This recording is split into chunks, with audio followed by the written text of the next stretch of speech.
তোমাদের আমি ক্লাস 2 এর সোনার বাংলা বইয়ের মেঘের মূলক গল্প থেকে তোমাদের রিভিশন করাবো এবং ব্যাকরণ বইয়ের বিশেষ পদ রিভিশন করাবো। তোমরা সবাই নিশ্চয়ই ক্লাস ওয়ার্ক খাতা খুলেছো, তোমরা রেডি হও। প্রথমে লেখো প্রশ্নগুলির উত্তর দাও।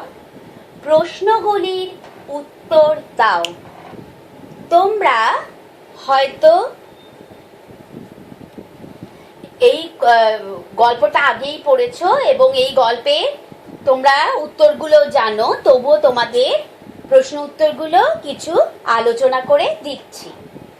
প্রথমে তোমরা লেখো প্রশ্নগুলির উত্তর দাও। প্রশ্নগুলির উত্তর দাও। 1 নম্বর, মেঘের মুলুক বলতে কোন জায়গার কথা বলা হয়েছে? মেঘের মুলুক বলতে কোন জায়গার কথা বলা হয়েছে? সেখানকার পথে কোন শোভা বড় চমৎকার? সেখানকার পথে কোন শোভা বড় চমৎকার? তাহলে মেঘের মুলুক বলতে কোন জায়গার কথা বলা হয়েছে? কোন জায়গার কথা? দার্জিলিং এর কথা বলা হয়েছে। তাহলে তোমরা মেঘের মুলুক বলতে কোন জায়গার কথা বলা হয়েছে উত্তরটা কি লিখবে? মেঘের মুলুক বলতে এখানে দার্জিলিং এর কথা বলা হয়েছে। তাহলে তোমরা উত্তর কি লিখবে? মেঘের মুলুক বলতে এখানে দার্জিলিং এর কথা বলা হয়েছে। সেখানকার পথে কোন শোভা বড় চমৎকার? সেখানকার পথে কোন শোভা বড় চমৎকার? উত্তরটা হবে সেখানকার পথে কি কোন শোভা? বনের শোভা বড় চমৎকার। কোন শোভা বড় চমৎকার? বনের শোভা বড় চমৎকার। তাহলে সেখানকার পথে কোন শোভা বড় চমৎকার কি লিখবে? সেখানকার পথে বনের শোভা বড় চমৎকার। 2 নম্বর লেখো ট্রেনের সামনে একটা কি এসে পড়েছিল? ট্রেনের সামনে একটা কি এসে পড়েছিল? সে ট্রেনটিকে দেখে কি ভেবেছিল? তাহলে ট্রেনের সামনে কি এসে পড়েছিল একটা, আর সে ট্রেনটিকে দেখে কি ভেবেছিল? তাহলে কি হবে? যে ট্রেনের সামনে একটা বুনো হাতি এসে পড়েছিল, তাই তো? আর ট্রেনটিকে ধরে সে কি ভেবেছিল? একটা নতুন ধরনের কোনো জানোয়ারে বলে ভেবেছিল, জানোয়ার বলে ভেবেছিল, তাই তো? তাহলে প্রশ্নটা কি? ট্রেনের সামনে একটা কি এসে পড়েছিল? সে ট্রেনটিকে দেখে কি ভেবেছিল? তাহলে উত্তরটা কি হবে? ট্রেনের সামনে একটা বুনো হাতি এসে পড়েছিল। সে ট্রেনটিকে দেখে নতুন ধরনের কোনো জানোয়ার বলে ভেবেছিল। 3 নম্বর প্রশ্ন লেখো পাহাড়ের গায়ে বাড়িগুলো কিভাবে সাজানো? পাহাড়ের গায়ে বাড়িগুলো কিভাবে সাজানো? তাহলে পাহাড়ের গায়ে যে বাড়িগুলো ছিল কিভাবে সাজানো ছিল? কি দেখে মনে কি হচ্ছিল? ময়রার দোকানে যেমন মিঠাইয়ের থালাগুলো সাজিয়ে রাখে, পাহাড়ের গায়ে বাড়িগুলো ঠিক যেন সেইভাবে সাজানো আছে। তাহলে পাহাড়ের গায়ে বাড়িগুলো কিভাবে সাজানো? উত্তরটা কি হবে তাহলে? ময়রার দোকানে যেমন মিঠাইয়ের থালাগুলো সাজিয়ে রাখে, ময়রার দোকানে যেমন মিঠাইয়ের থালাগুলো সাজিয়ে রাখে, পাহাড়ের গায়ে বাড়িগুলো ঠিক যেন সেইভাবে সাজানো আছে। তাহলে উত্তরটা আরেকবার বলছি, ময়রার দোকানে যেমন মিঠাইয়ের থালাগুলো সাজিয়ে রাখে পাহাড়ের গায়ে বাড়িগুলো ঠিক যেন সেইভাবে সাজানো আছে। এবার 4 নম্বর প্রশ্ন দেখো, দার্জিলিংয়ের আসল শোভা কি? দার্জিলিংয়ের আসল শোভা কি? তাহলে দার্জিলিংয়ের আসল শোভা কি? দার্জিলিংয়ের আসল শোভা ঘরবাড়ির নয়। দার্জিলিংয়ের আসল শোভা ঘরবাড়ির নয়, মেঘের আর হিমালয়ের আর আলো আর ছায়ার শোভা। তাহলে দার্জিলিংয়ের আসল শোভা কি? উত্তরটা কি হবে? দার্জিলিংয়ের আসল শোভা ঘরবাড়িতে নয়। দার্জিলিংয়ের আসল শোভাটা ঘরবাড়িতে নয়, মেঘের আর হিমালয়ের আর আলো আর ছায়ার শোভা। তাহলে উত্তরটা আমি আরেকবার বলছি, দার্জিলিংয়ের আসল শোভা ঘরবাড়িতে নয়, মেঘের আর হিমালয়ের আর আলো আর ছায়ার শোভা। 5 নম্বর কোশ্চেন হলো, ট্রেনটি কেমন ভাবে চলছিল? ট্রেনটি কেমন ভাবে চলছিল? ট্রেনটি কেমন ভাবে চলছিল? ট্রেনটি পাহাড়ের গা বেয়ে কেন্নর মতো এঁকে বেঁকে চলছিল। তাহলে ট্রেনটি কেমন ভাবে চলছিল? ট্রেনটি পাহাড়ের গা বেয়ে কেন্নর মতো এঁকে বেঁকে চলছিল। তাহলে উত্তরটা আরেকটা বলি, যে ট্রেনটি পাহাড়ের গায়ে বেয়ে কেন্নর মতো এঁকে বেঁকে চলছিল। 2 নম্বর লেখো, একটি বাক্যে উত্তর দাও। 2 নম্বর লেখো, একটি বাক্যে উত্তর দাও। ক, ঘুম থেকে দার্জিলিং কত দূরে? ঘুম থেকে দার্জিলিং কত দূরে?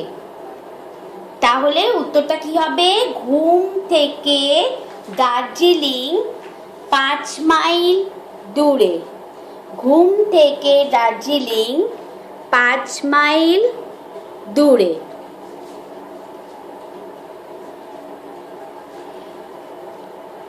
খ লেখো, তাহলে ঘুম থেকে দার্জিলিং কত মাইল দূরে? ঘুম থেকে দার্জিলিং আমাদের কত বলো? 5 মাইল দূরে। তাহলে ঘুম থেকে দার্জিলিং 5 মাইল দূরে। 2 নম্বর খ লেখো। খ লেখো, দার্জিলিং এর পথে সবচেয়ে উঁচু স্টেশন নাম কি? দার্জিলিং এর পথে সবচেয়ে উঁচু স্টেশন নাম কি? দার্জিলিং এর পথে সবথেকে উঁচু স্টেশনের নাম ঘুম। তাহলে দার্জিলিং এর পথে সবচেয়ে উঁচু স্টেশনের নাম কি? দার্জিলিং এর পথে সবথেকে উঁচু স্টেশনের নাম ঘুম। কত ফুট উঁচুতে উঠলে মেঘের সঙ্গে দেখা হয়? গয়ের প্রশ্নটা হলো, কত ফুট উঁচুতে উঠলে মেঘের সঙ্গে দেখা হয়?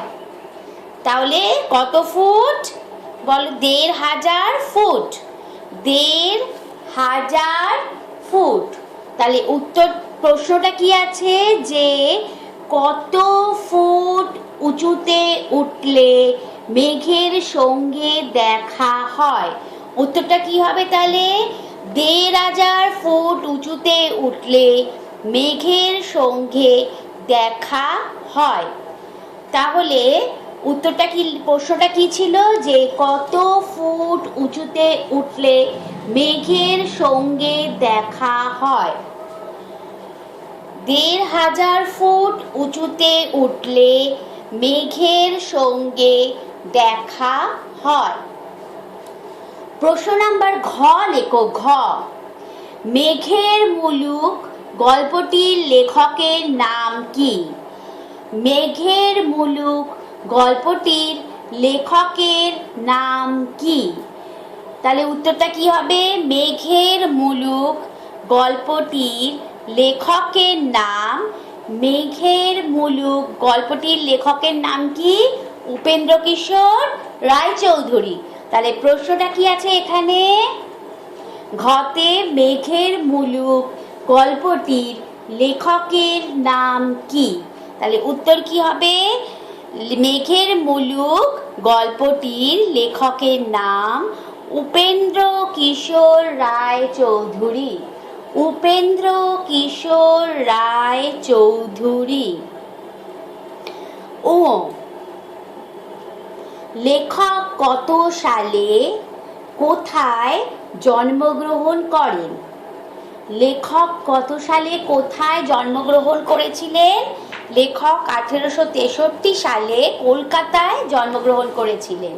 তাহলে প্রশ্নটা লেখক কত সালে কোথায় জন্মগ্রহণ করেন? লেখক 1863 সালে কলকাতায় জন্মগ্রহণ করেন। লেখক 1863 সালে কলকাতায় জন্মগ্রহণ করেন। চ লেখকের লেখা দুটি বইয়ের নাম লেখো। লেখক তো অনেক বই লিখেছে, তার মধ্যে আমি দুটো বইয়ের নাম বলে দিচ্ছি, তোমরা যে কোনো যেটা মনে করবে সেটাই লিখতে পারবে। তাহলে চয়ে কি আছে? লেখকের লেখা দুটি বইয়ের নাম লেখো। দুটি বইয়ের নাম আমি লিখেছি, আমি বলছি যেটা টুনটুনির বই আর সেকালের কথা, কিন্তু তোমরা যে কোনো যেটা মনে হবে সেটাই লিখতে পারবে। তাহলে লেখকের লেখা দুটি বইয়ের নাম লেখো কি? লেখকের লেখা দুটি বইয়ের নাম টুনটুনির বই আর সেকালের কথা। তোমরা যেটা ইচ্ছা মনে হবে সেটাই লিখবে। আচ্ছা, তারপরে 1 নম্বর লেখো শব্দার্থ লেখো। শব্দার্থ লেখো। 1 হলো শোভা। 1 নম্বর হলো শোভা। 2 নম্বর হিমালয়। হিমালয়। আমি এগুলো তোমাদের বলে দেব না, তোমাদের এগুলো পড়াই আছে, তোমরা নিজেরা এগুলো লিখবে। তাহলে 1 নম্বর লেখো শোভা, 2 নম্বর হিমালয়, 3 নম্বর ভেলকি। 3 নম্বর ভেলকি। 4 জো। 4 জো। 5 চাঁদি। 5 চাঁদি। তাহলে আমি আরেকবার বলছি, শব্দার্থ লেখো শোভা, হিমালয়, ভেলকি, জো, চাঁদি। এবার তোমরা 2 নম্বর দাও, বাদিকের সঙ্গে ডান দিক মেলাও। বাদিকের সঙ্গে ডান দিক মেলাও। বাদিকে লেখো বাদিক, ডান দিকে লেখো ডান দিক। বাদিকে লেখো বাদিক, ডান দিকে লেখো ডান দিক। বাদিকে লেখো মেঘের মুলুক। বাদিকে মেঘের মুলুক। ডান দিকে স্টেশন। ডান দিকে স্টেশন। বাদিকে বুনো। বাদিকে বুনো। ডান দিকে ড্রাইভার। ডান দিকে ড্রাইভার। বাদিকে ট্রেন। বাদিকে ট্রেন। ডান দিকে রথ। ডান দিকে রথ। বাদিকে ঘুম। ডান দিকে হাতি। বাদিকে ঘুম, ডান দিকে হাতি। বাদিকে পুষ্পক।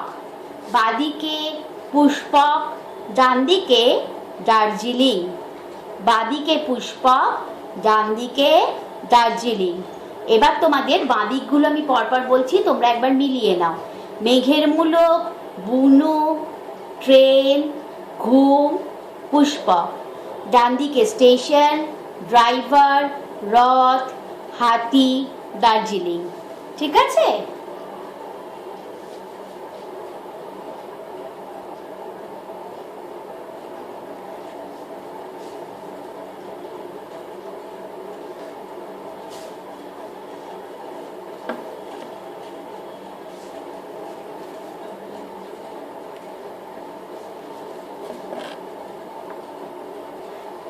আচ্ছা, এবার আমি তোমাদের বাংলা ব্যাকরণ পড়াবো। বাংলা ব্যাকরণে আমি পদের বিশেষ্য পদটা তোমাদের আজকে রিভিশন করাবো। আচ্ছা, প্রথমে 1 নম্বরে কি লেখা আছে? পদ কাকে বলে, কয় প্রকার, কি কি।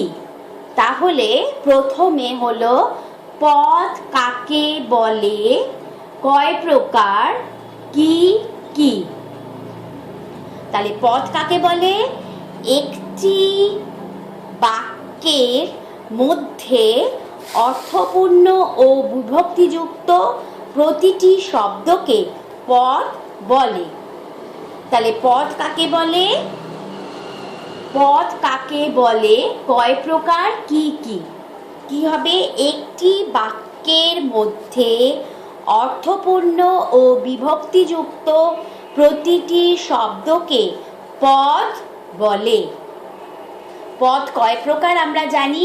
পদ কয় প্রকার ও কি কি? পদ হলো 5 প্রকার। কি কি?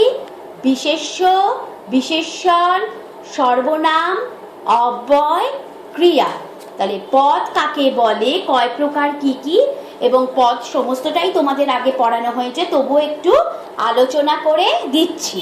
তাহলে পদ কাকে বলে, কয় প্রকার, কি কি। পদ বলে একটি বাক্যের মধ্যে অর্থপূর্ণ ও বিভক্তিযুক্ত প্রতিটি শব্দকে পদ বলে।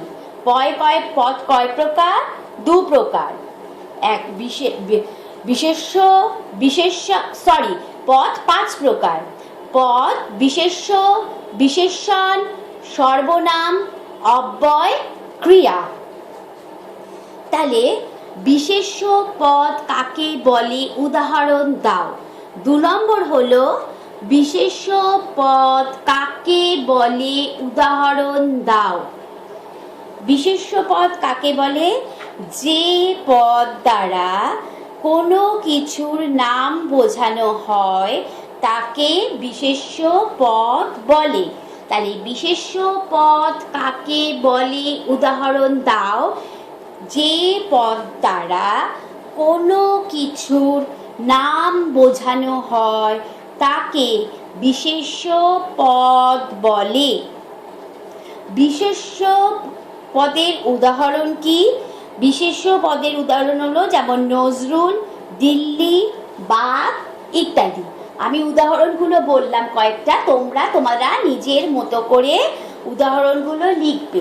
তাহলে আমি কি কি বললাম? নজরুল, দিল্লি, বাঘ ইত্যাদি। এবার 3 নম্বর, ব্যক্তিবাচক বিশেষ্য কাকে বলে, উদাহরণ দাও। ব্যক্তিবাচক বিশেষ্য কাকে বলে, উদাহরণ দাও।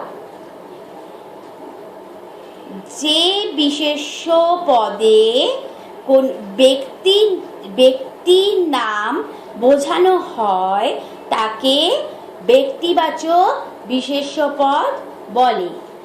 যে বিশেষ্য পদে ব্যক্তির নাম বোঝানো হয় তাকে ব্যক্তিবাচক বিশেষ্য বলে। তাহলে ব্যক্তিবাচক বিশেষ্য কাকে বলে, উদাহরণ দাও। যে বিশেষ্য পদে ব্যক্তিবাচক নাম অর্থাৎ ব্যক্তির নাম বোঝানো হয় তাকে ব্যক্তিবাচক বিশেষ্য বলে। যেমন ব্যক্তিবাচক বিশেষ্য কোনটা? ব্যক্তিবাচক বিশেষ্য হলো যেমন বিবেকানন্দ, নজরুল ব্যক্তিবাচক বিশেষ্য। আমি বারবারই বলছি যে ব্যক্তিবাচক যে বিশেষ্য পদ, যে কোনো উদাহরণটা তোমরা নিজেদের মতো করে লিখবে, ঠিক আছে? 4 নম্বর, স্থানবাচক বিশেষ্য কাকে বলে উদাহরণ দাও। স্থানবাচক বিশেষ্য কাকে বলে উদাহরণ দাও। তাহলে যে বিশেষ্য পদে কিছু স্থান বোঝানো হয়, যে বিশেষ্য পদ দ্বারা কোনো কিছুর স্থানের নাম বোঝানো হয় তাকে স্থানবাচক বিশেষ্য বলে। তাহলে যে বিশেষ্য পদে কোনো কিছু স্থানের নাম বোঝানো হয় তাকে স্থানবাচক বিশেষ্য পদ বলে। স্থানবাচক বিশেষ্য পদ কোনগুলো? যেমন দিল্লি, মুম্বাই।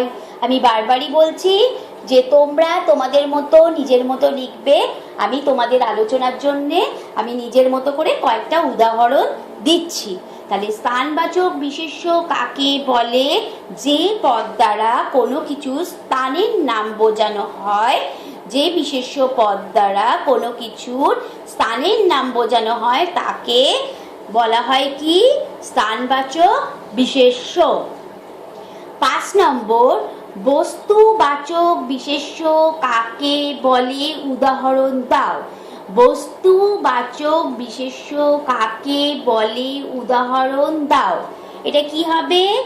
যে বিশেষ্য পদ দ্বারা কোনো কিছু বস্তুর নাম বোঝানো হয়, যে বিশেষ্য পদ দ্বারা কোনো কিছুর বস্তুর নাম বোঝানো হয় তাকে কি বাচক বলে? তাকে বস্তুবাচক বিশেষ্য পদ বলে। তাহলে বস্তুবাচক বিশেষ্য কাকে বস্তুবাচক বিশেষ্য কাকে বলে উদাহরণ দাও।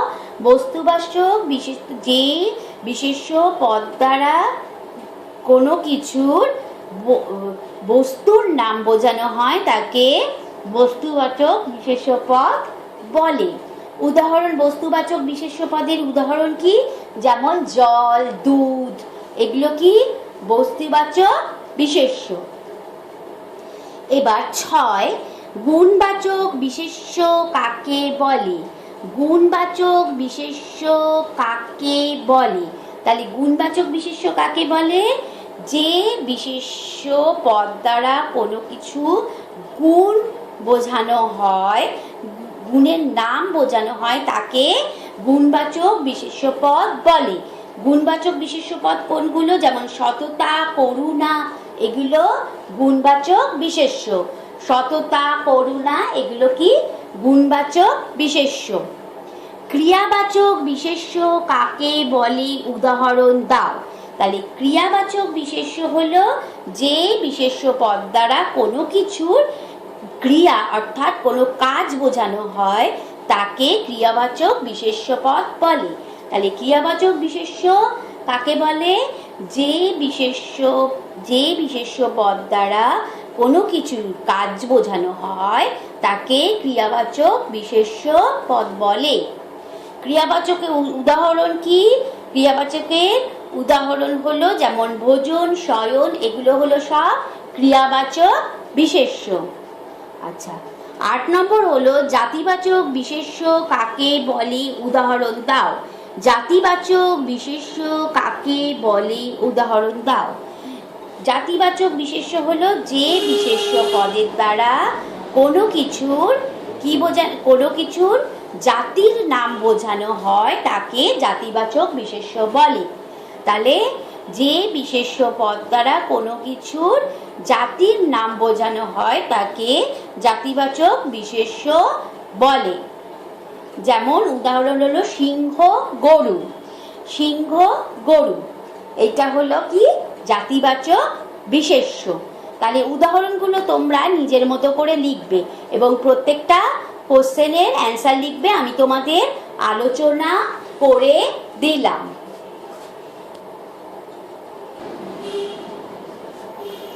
এবার লেখো বিশেষ্য পদের নিচে দাগ দাও। 1 নম্বর, বিশেষ্য পদের নিচে দাগ দাও।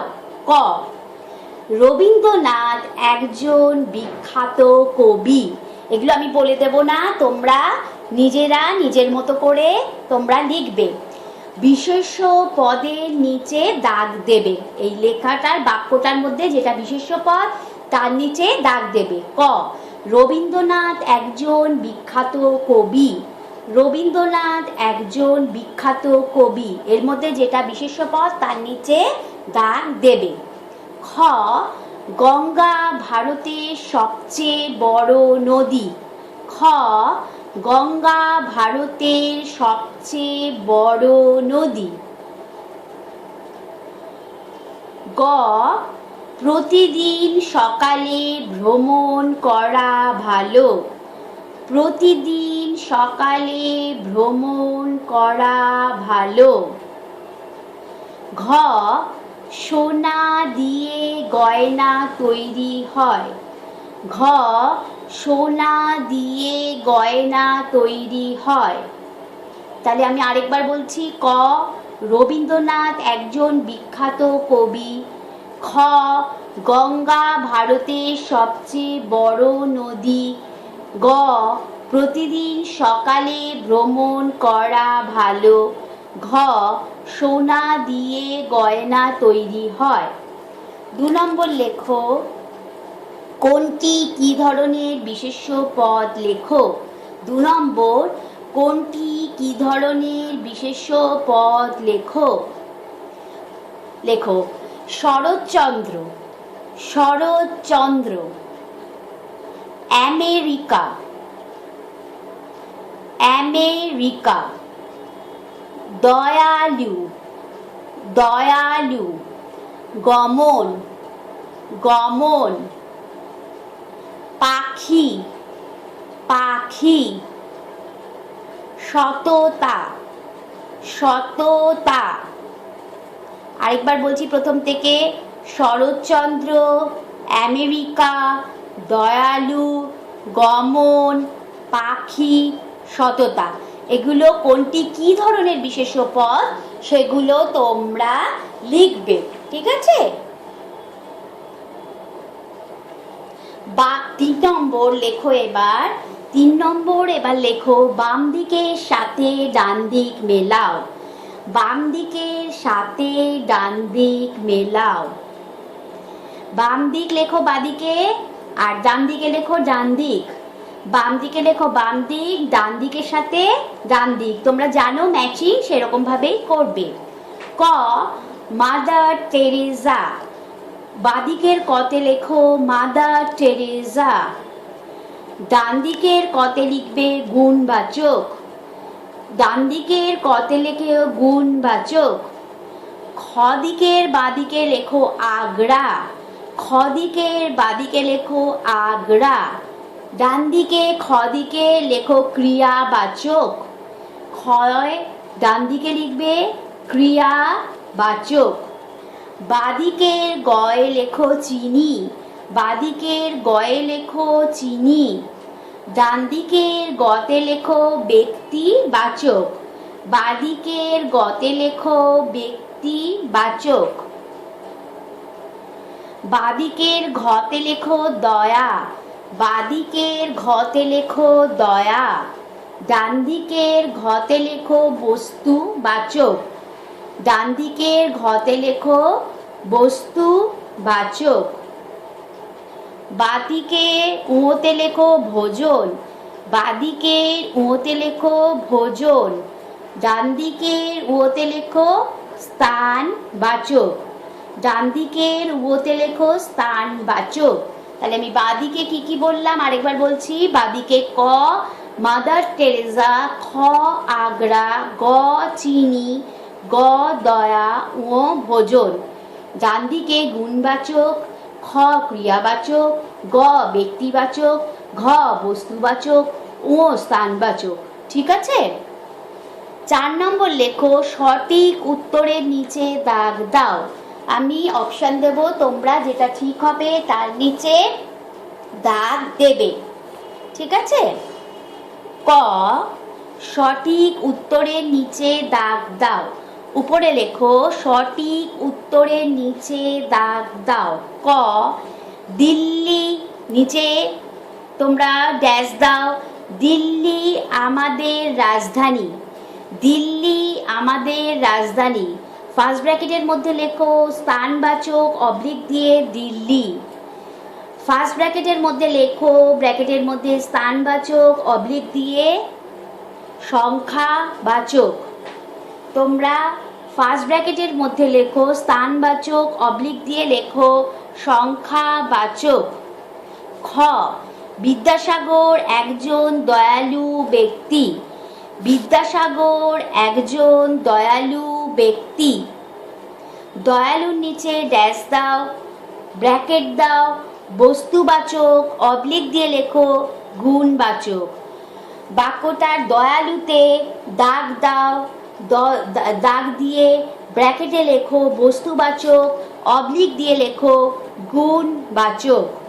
গ, ছুটিতে আমরা ভ্রমণে যাই। ছুটিতে আমরা ভ্রমণে যাই। তোমরা ভ্রমণের নিচে ড্যাশ দাও, ভ্রমণের নিচে ড্যাশ দাও, ব্র্যাকেটে লেখো ক্রিয়াবাচক, অবলিক দিয়ে লেখো স্থানবাচক। ব্র্যাকেটে লেখো ক্রিয়াবাচক, অবলিক দিয়ে লেখো স্থানবাচক। ঘ, রমেন বই পড়তে ভালোবাসে। রমেন বই পড়তে ভালোবাসে। ব্র্যাকেটের মধ্যে লেখো জাতিবাচক, অবলিক দিয়ে লেখো বস্তুবাচক। ব্র্যাকেটের মধ্যে লেখো জাতিবাচক, অবলিক দিয়ে লেখো বস্তুবাচক। তাহলে আমি আরেকবার করে বলছি। ক, দিল্লিতে ড্যাশ দাও, আমাদের রাজধানী। ব্র্যাকেটের মধ্যে লেখো স্থানবাচক, অবলিক দিয়ে লেখো সংখ্যাবাচক। খ, বিদ্যাসাগর একজন দয়ালু ব্যক্তি। ব্র্যাকেটের মধ্যে দয়ালুর নিচে ড্যাশ দাও, বস্তুবাচক, অবলিক দিয়ে গুণবাচক। গ, ছুটিতে আমরা ভ্রমণে যাই। ভ্রমণের নিচে ড্যাশ দাও, এখানে ক্রিয়াবাচক আর অবলিক দিয়ে লেখো স্থানবাচক। ঘ, রমেন বই পড়তে ভালোবাসে। এখানে বইয়ের নিচে ড্যাশ দাও, ব্র্যাকেটে লেখো জাতিবাচক, অবলিক দিয়ে লেখো বস্তুবাচক। তাহলে ঠিক আছে, তোমরা এগুলো হোমওয়ার্কগুলো সবগুলো করবে নিশ্চয়ই, আশা করছি নিজেরা করবে, কারোর হেল্প নেবে না, কারণ তোমরা এগুলো ভালো মতো করে জানো। ওকে, তাহলে আজকে এখানেই শেষ করলাম। Thank you.